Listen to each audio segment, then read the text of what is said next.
A missive has arrived for you. The Pale Woman seeks a response. Tell your mistress I will answer her in due course, but that she needs to leave me be. My presence here in Noxus must remain hidden. While the whispering, didn't you promise to tell me the tale of our grand general, storyteller? Please forgive me. I must take my leave now. Now where do you think you're going? Come, please sit, gather around. Let me tell you about the glorious exploits of your grand general, Jericho Swain, the man who will bring Noxus to greatness.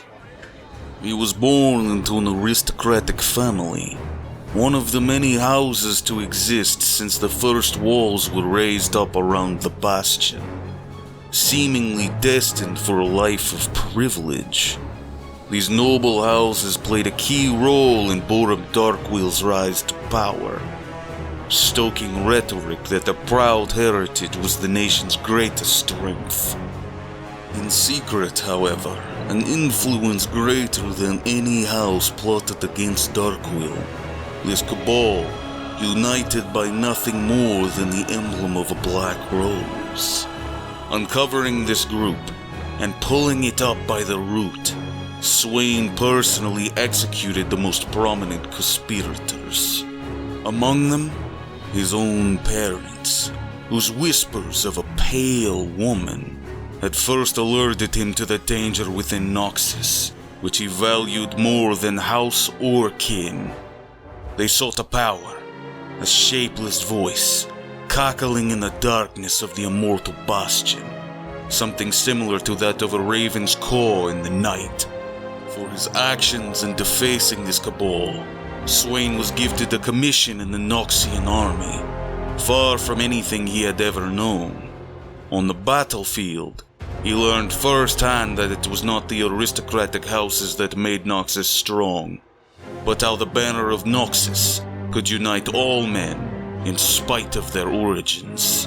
On the front lines, a foreign slave could be equal to a noble highborn, but still, Swain found only darkness in the wake of each and every battle. The field littered with corpses, falling under the darkness of clouds of carrion crows. Swain's own reputation would be secured in Shurima, where his forces raised countless Naxtora, outposts above the desert sands. It became clear to him that the purpose driving the Empire forward was that of greed, fighting wars on too many fronts to count, and lusting over magical relics. Darkwheel had clearly become unhinged in his old age. During the invasion into Ionia, it all became clear. Darkwheel retasking entire warbands to search for anything rumored to extend a mortal lifespan. Swain's suspicions would be laid before him when the Battle of the Placadium took place, drawing the local militia into what should have been a trap.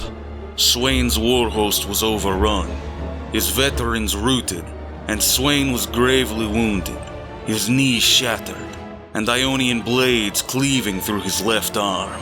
As he lay on the verge of death, a raven approached to feed, and with it, a familiar darkness. He would not let it take him. He could not. Only this, and nothing more.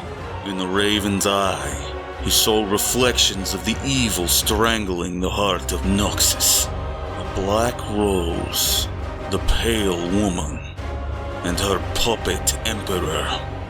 In this moment, Swain realized he had not defeated the hidden cabal, and they had betrayed him to what should have been his death.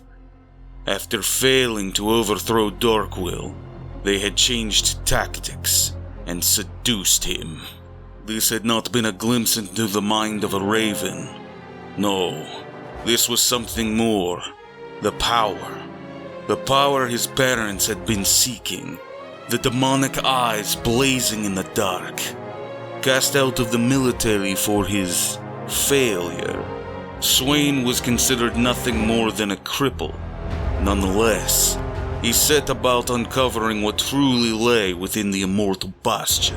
The old wounds ache. They are reminders.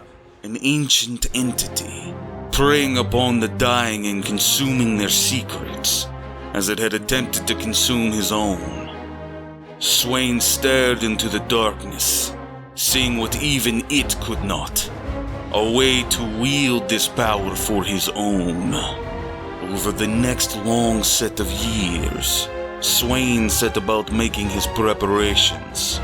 When the time finally came, Swain and his remaining allies seized control of Noxus in a single night. Physically restored by the demon, Swain reached out and in full view of his followers, crushed Darkwill's throat with his own hand, leaving the Noxian throne shattered and empty. Swain envisions the future of Noxus as one of strength and unity. He has pulled back the war hosts from Darkwill's unwinnable campaigns, and with the establishment of the Triferix, has ensured that no single individual can rule unopposed.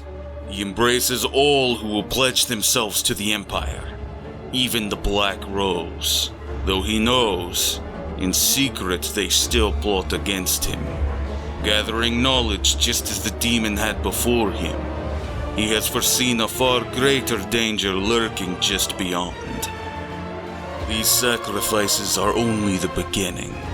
For Swain, all is for the good of Noxus. There can be no unity without purpose. And there is one all men are born to. The few for the many.